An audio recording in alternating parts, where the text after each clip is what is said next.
Hello friends, welcome to my educational channel.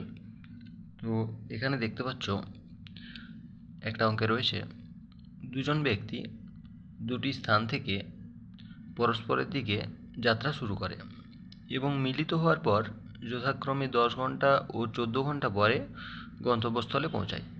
প্রথম জনের গতিবেগ 42 কিলোমিটার প্রতি ঘন্টা হলে দ্বিতীয় জনের গতিবেগ কত সেটা তোমাদের বের করতে হবে।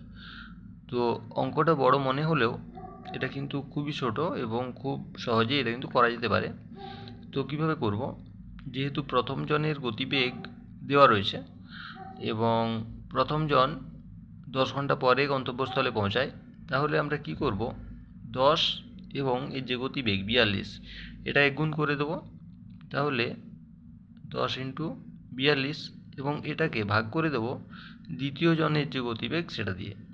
দ্বিতীয় জনের গতিবেগ 14, তাহলে 14 আর 42 যদি কেটে দাও 3, 3 10 30, 30 কিলোমিটার প্রতি ঘন্টা।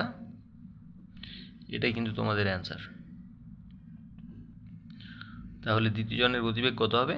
30 কিলোমিটার প্রতি ঘন্টা। তো অঙ্কটা কেমন লাগলো অবশ্যই জানাবে এবং চ্যানেলটা ভালো লাগলে সাবস্ক্রাইব করবে। ধন্যবাদ।